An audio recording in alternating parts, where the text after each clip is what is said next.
Hi, welcome back to my channel. If you're new here, my name is Kristen and I hope you decide to stick around.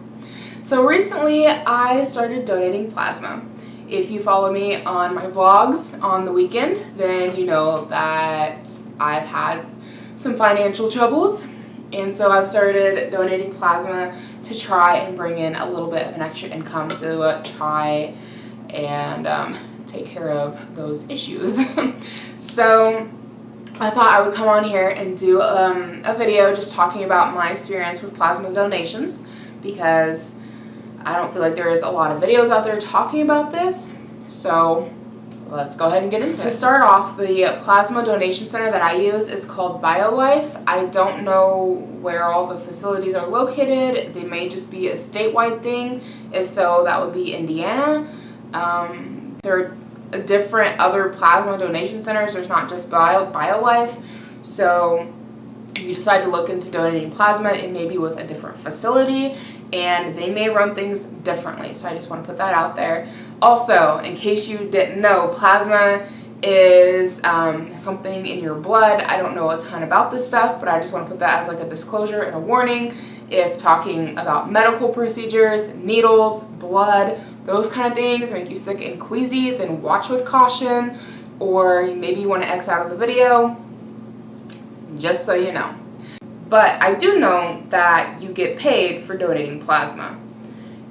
Let me talk a little bit about how all of this works.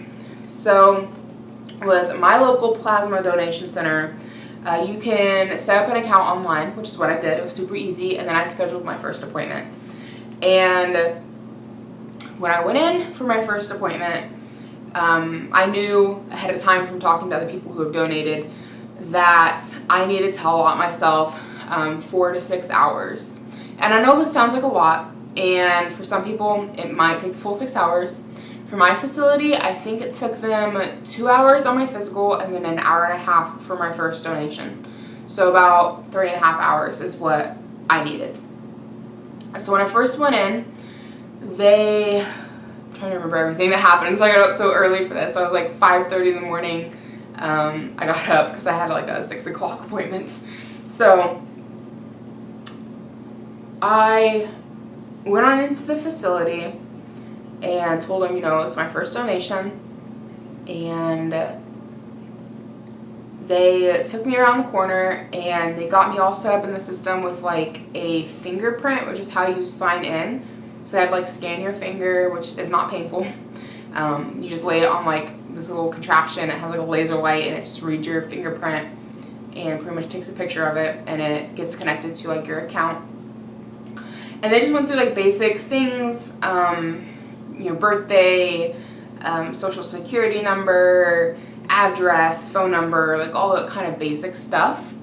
And then they took my blood pressure, they weighed me, and then they pricked my finger so they could test my blood for whatever they test your blood for. I'm not really sure. And honestly, the finger prick is probably the worst part of the whole experience. It hurts. I hope to hell I never become a diabetic, because I don't think I could live like that every day, pricking my finger. That really hurt. That's probably, like I said, the worst part of the whole plasma donation is getting your finger pricked. But that's what they did.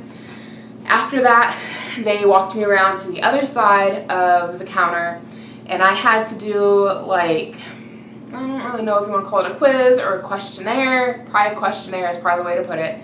And it took me probably 30 minutes to do. It was probably the longest, most boring part of the entire physical, quote unquote physical. And they just asked me, it was kind of almost like a setup of like, how many times can we ask you the same question, just worded differently, is kind of how it felt. And it was a lot about, have you been to a country with Ebola? Have you had contact with somebody with AIDS? Do you have AIDS? It's just running the gamut of, your health. Do you understand these questions? Do you understand these procedures? Do you understand you're going to get paid for this? Do you understand A, B, C, and D? And it took like 30 minutes, and we were going over like the procedure itself and possible side effects and who has rights to your information through BioLife, and all of that's just legal junk that was very boring but had to be done.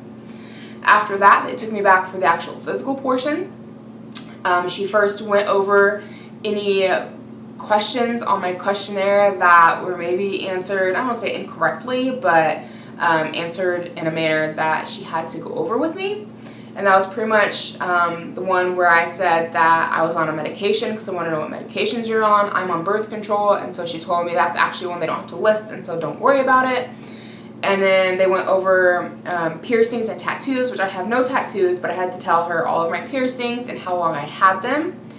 And then she had me get up on this like little exam table, and she just checked my eyes and my ears and my throat and under my tongue, and then she checked my insides of my elbows and on the back for bruising. I don't really know what that's all about, but I don't have any, so I checked out okay. Then she gave me some water and she gave me some animal crackers. She told me I could go ahead and eat them now if I wanted to, which I was still pretty good. I'd had a breakfast sandwich, so I was okay, but it's very, very important if you decide to donate plasma to be very hydrated. You want to start hydrating like a good week before your first appointment and continue to hydrate throughout the whole time that you are donating plasma. I don't really know the whole ins and outs on that, but that's what they're telling me. It's very important to stay hydrated. So like since I'm donating plasma, I'm keeping water with me on a regular basis and just constantly drinking water. I feel like my donation today, which was my second donation, I feel like I was better hydrated, and I honestly feel like my donation went faster. It might be because I was better hydrated, might just be because my arm was in a better position. We'll get into all of that. So after all of that was taken care of with my physical, which literally all it was for the physical was checking my eyes, checking my elbows, checking my mouth and my throat, and then having me walk a straight line, was pretty much all there really was as far as the actual physical part went. They took me on out, and they took me out to get set up for my first donation. So they had me sit in this lounge chair. I don't know what else to describe it as. It looks like a chaise lounge, but it's kind of a weird shape, but it's comfortable to sit in. There's just rows and rows and rows of these things to sit in, and I have to say that the clinic that I go to is very clean. It is spotlessly clean, and the other people who come in to donate look like good people. They look like upstanding citizens. Before I started donating plasma, I always kind of associated plasma donations with people who maybe were kind of scummy, you know, but I feel like that's not the case at all. And so far, everyone I've seen in there seemed like very reputable, upstanding members of society.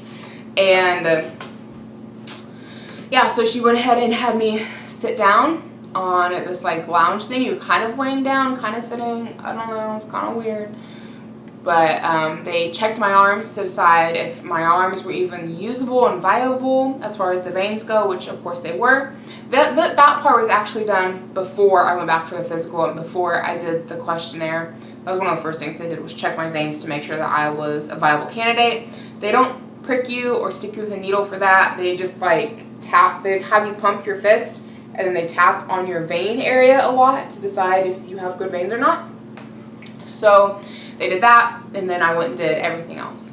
So after I completed my physical, they took me back up to the plasma donation area. They got me all comfortable on a bed. One of the things that you cannot do in the plasma donation area is eat or chew anything, and you can't be drinking anything because it's a choking hazard in case anything was to happen. And you also can't sleep. They want everybody to stay awake, which kind of sucks because honestly the plasma donation itself is very boring, and it would be lovely to take a nap during it. It would make it go much faster.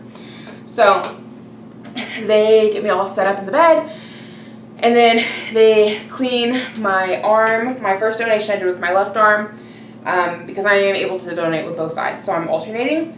But they cleaned my arm with iodine. First I wiped it with alcohol rub, then she decided where the vein was at and she marked where she was going to poke me, and then she cleaned it with iodine. I look away from needles because it was just weird because I have lots of piercings. I don't like seeing myself get stuck with needles, and I don't like the sight of my own blood. But thankfully the way that this whole thing is set up, like you really don't see your own blood. I mean, you could if you really wanted to look for it, but it's very easy to not look at it if it's something that bothers you. Though it's hard to, I can't say that it's hard. I feel like I see more of other people's blood, who is in the donation area, like going through the tubing, than I see of my own. I feel like it's very easy to avert my eyes and not look at my own, but I feel like I catch a lot more glimpses of other people's blood going through the machine. So anyways, the needle that they use in your arm, I'm not gonna lie, it is pretty good sized. I would say, I hate to say the gauging because I always feel like I get gauges mixed up, but I think the smaller the number, the bigger the needle. So I'd say this is probably the size of my eyebrow piercing maybe, which I think that's a 16 gauge or an 18 gauge, I'm not really sure. It's a pretty thick needle, not gonna lie. Maybe it's not as big as that. It's pretty big. It's bigger than what you typically get at the doctor. But surprisingly enough, it doesn't hurt going in, at least not for me. Everybody's experience is going to be different. But getting that bigger needle put in, like I don't feel like it really hurts that bad. It's a little pinch, but it's a quick pinch. It's over very quickly. And I don't feel it after it's in. Not a big deal. So they go ahead and they get the needle in your arm, and then they tape it off. Then they give you the instructions on what to do as far as with the machine going. They also have a cuff put on your arm that's like a blood pressure cuff. So when the cuff tightens up, you're supposed to pump your hand.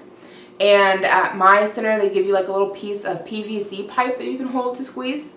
And on the side of the machine, there's like this little screen, and it shows to what numbers you're going to be going to. My numbers are 880, and it just counts up to that, so you can kind of keep track of where you're at. And right underneath of those numbers, it'll have like a little hand symbol. And so when your cuff tightens, that symbol will come on, and you're supposed to pump your hand. And then when that symbol goes away and the cuff lets loose and isn't tight anymore, then you can just relax. So what's going on during the tightening of the cuff and all of that stuff? So when the cuff gets tight, it starts taking the blood out, and the blood goes into the machine, and the machine does its thing, and it separates out the blood and the plasma. Then after these little containers that are on the side of the machine get to like a certain fullness, which these are quite visible, the tubing is clear and quite visible, and so when someone is sitting across from you, if you look up and glance, you're probably going to see their machine and their blood. It's just kind of in your line of sight, but yours is all off like next to you, so if you look at the tubing, you can see all of that. But it's kind of hard to see the boxes collecting the blood, because all you're seeing as far as the panel is concerned that has like the numbers and such is on the side of the machine. And all that's on the side of the machine is literally just that panel with the numbers of, you know, what your levels are at. So it's easy to avert your eyes from your tubing and not look at your own blood, but I feel like it's inevitable that you're going to see someone else's because it's just kind of in your line of sight. Something to keep in mind if you decide to donate. So once your little container that has your blood, it gets like a certain level, and during this whole process of collecting your blood, they're also adding in an anticoagulant that keeps your blood from clotting. So your blood is collecting in like this little reservoir container, and then once it gets like a certain fullness, your cuff, your armband cuff, will relax, and then you're supposed to stop pumping your arm, and then like they will pump the blood back into you. Now, before I ever donated plasma, the idea of this grossed me the fuck out. Like, if you're gonna take my blood, you can keep it. It sounded so gross, make me puke, gross, right? Like, it sounds awful. But honestly, it's not a big deal. You don't really feel it. You don't even know what's going on. Like, I really thought that you would, because I'd heard from other people that you will. You don't. And it's nothing. It's not a big deal. It really isn't. Like, you don't even, once you're all hooked up, like, you don't really feel a whole lot. My first plasma donation being in the left arm, I had a hard time keeping my arm comfortable.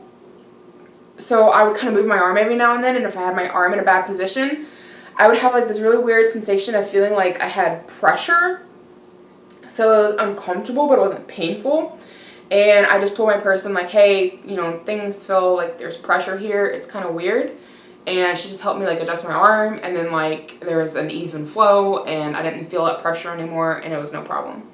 So, as I mentioned, blood comes out when the cuff is tight, and it separates, and then when the cuff loosens, it pumps the blood back into your body, and it's no big deal. And it just does that on and off for like an hour and a half. So, for, you know, however long it goes, I don't know, 15 maybe minutes or so, probably less than that, 5 to 10 minutes. You'll be pumping your arm, and it'll be taking your blood, and then you relax for like 5 minutes while it pumps all the blood back into you. And then it'll start taking blood out again, and you start pumping again. And you just do that on and off for like an hour and a half. And that's really all that's going on. At the very end of your plasma donation, after you've hit your numbers, so when I hit the 880 mark, that pretty much means that my plasma donation bag is full. Then they put your last round of blood in, and with this last round of blood that they're putting back into you, you also get a saline solution. I believe I'm saying that correctly. I could be saying that wrong, but you're getting some kind of a solution put back in that's supposed to help rehydrate you. Now this is what people are feeling going back in, and you don't feel it in the way that it sounds like it when people say you feel it going back in. The saline solution is at room temperature, which is actually colder than the body. So when it goes back into you, it feels really cold. And that's what I had heard told to me from other people, was that you would feel really cold getting the blood put back into you. And I assumed that meant like you would feel it through your veins, because that's how people have described it to me. But for me, that's not the experience. And again, I don't feel it with the blood coming back in. I only feel it with the saline solution, but I don't feel it like it's running through my veins. I can feel it. I don't feel it, but I know it's coming in because my tubing starts to go clear. And then towards the end of my saline solution bag being empty, I just have like this sensation of being cold comes over my whole body. I have no feeling of it coming in through one particular vein going through my body. It's just all of a sudden my whole body is cold, and I literally get cold to the point of shaking. I feel like I'm freezing. So I like to take a jacket with me and keep that with me. I got lucky the first time that I went for a donation and it was raining, so I just happened to have a jacket on me, because otherwise I wouldn't have had one. I'm glad I did. So I kept a jacket on me the whole time the first time. The second time I knew to bring one. But that's pretty much it for the donation. And then once your saline solution is all used up, your machine beeps and they come around and they unhook you from your IV, which is pretty much the same process as in the hospital. But honestly, I feel like it's less painful because I've had the IVs in the hospital and the tape kind of hurts getting pulled off. And I feel like getting the needle out like just kind of hurts a little bit, you know. But with this, it's like literally you don't feel anything. Like you hear the tape coming off, but you don't feel it. And maybe it's because it's only on there for an hour and a half. And when I've had the IVs in the hospital, they've been on there a lot longer. But you don't really feel the tape coming off. And then you don't feel them taking the needle out, which you would think that you would, but you don't. At least I don't. I don't feel the needle coming out at all. They take a little bit of gauze and they put it over where the needle was at, and you just put pressure on there, and then they do stuff. I don't really know what they're doing because I don't really like to look, because ew, gross things and baggies that came out of my body. But after they're done handling whatever they're handling, they come back over with some gauze and then they wrap you up. I tried to leave my gauze on for all day long for today. They said to leave it on for like an hour and a half to 2 hours, and that should be good, and you can take it off. I tried to leave mine on all day for the video, but by the end of today, like my gauze had gotten all bunched up on my arm and it was really painful and irritating, and I couldn't take it anymore, so I took it off. But you get like a really colorful band, gauze, whatever, some kind of a medical tape, I don't know what you call it, but they put it on around your arm, almost like a tourniquet. It's quite snug, and it holds the little piece of gauze in place, and I think it's just like the tightness just helps slow the bleeding, I suppose. And that's pretty much it. With your first donation, they ask you to stick around for like 15 minutes afterwards just to make sure you have no other side effects. But after that, any other donations after that, you're free to just leave, which is how it was today. After I got unhooked from the machine, I could just head out the door, which is what I did. But I'll go ahead and come in a little bit closer and I'll show you guys what my needle pokes look like. Okay, so I don't know how well this is going to show up on camera. I don't see why it wouldn't. But this one was from last Friday. So you have Friday, Saturday, Sunday, and Monday. So that's 4 days out. And that's what my little needle poke looks like right there from the needle, obviously. And then here is my right arm from my donation today. You can still see some of the iodine around here that kind of looks like blood, but it's not. It's iodine. And I don't know what this is. It looks almost like a bruise of some kind. I don't really know where that came from. But this right here is the actual needle poke. So it's still about the same size as what's on the left, though a little bit more red. A little scabby right there. But that's what that guy looks like. And those are my needle pokes. Yeah, that's what that looks like. I asked the lady when I first went in for donation, can this lead to scarring? She said that over time it can lead to scarring on the inside of the elbow, but that it won't look like track marks. You're not going to look like a druggie. and she calls them people's warrior hero marks, because donating plasma is really an awesome thing. It really helps people stay alive. So because the plasma is used to make medication for people who I think can't make their own plasma. I don't really know, again, not a medical person. I'm really in this for the money. That might sound really shitty, but it's the honest truth. So, I mean, it's a good cause. It helps people, but I'm having some financial issues, so that's why I'm doing it. So it can lead to scarring over time. I'm trying to alternate between arms with each donation so that I try to get, a good week in between. So I won't donate with this one again until this next. Sorry about that. My camera ran out of storage, so I had to go upload everything on my computer really quickly. What were we talking about? So I'm pretty sure what I was saying is that I'm alternating between arms to try to give my arms as much time to heal as possible. So I used my left arm last Friday, and I won't use it again until this coming Friday. So I'll have like a week of time between donations. Same with this arm. I plan to go again next Monday. So it'll be a full week between donations, between use on each arm. So hopefully these little marks can get healed up, and I'm putting like I don't really know what it's called, but it's like one of those like antibiotical creams or whatever. It's supposed to help with scarring. Using one of those. Neosporin, that's the word. So trying to help her in the scarring, but inevitably if I continue to do this for a long period of time, I probably will develop scars. So, on to the part that everybody is probably wondering about. How much money do you get paid for donating plasma? Every donation center is probably going to be different. So I can only tell you how my donation center works currently, and I think that their prices change and fluctuate. But currently at my donation center, you are only allowed to donate once a week unless it is your first donation, if you're a new donor, and you bring in this coupon that you print off online, which I did print off, and that allows you to come 3 times in a row, essentially. But you have to donate. How BioLife works is you can only donate twice in a week, and you have to have a minimum of 48 hours in between, or basically 2 days between your donations. So how this coupon works, it allows you to come in 3 times in a row. So I went in on Friday, and then I'm coming in on Monday. And then I'm going to have my last donation this coming Friday, and I'll have made $140 in 3 donations. So the way that works with this coupon means that I got paid $30 for my first donation, $50 for my second, and I don't remember what the payout is on the third, but whatever gets me to $140 is what the payment is for the third donation. So after that, the fee that you will get paid is $35 per donation, and currently you can only go 1 time a week because they are short on their anticoagulant. But I was talking to one of the ladies who work at the BioLife, and she said that this is like the first time they've ever had that happen where they're short on anticoagulant, and they expect to be fully stocked with it come mid-July so people can start coming twice a week again.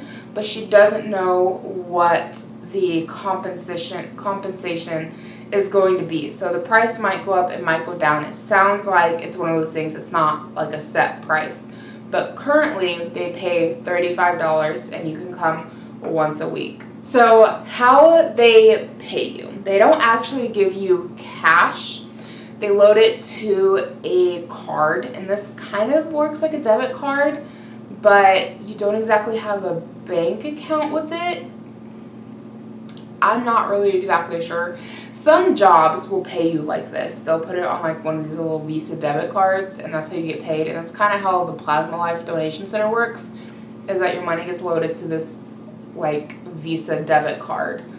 And I haven't quite figured out how all of that works as far as drawing the money out. I haven't gotten into all of that. I'm just kind of letting the money build in the account right now.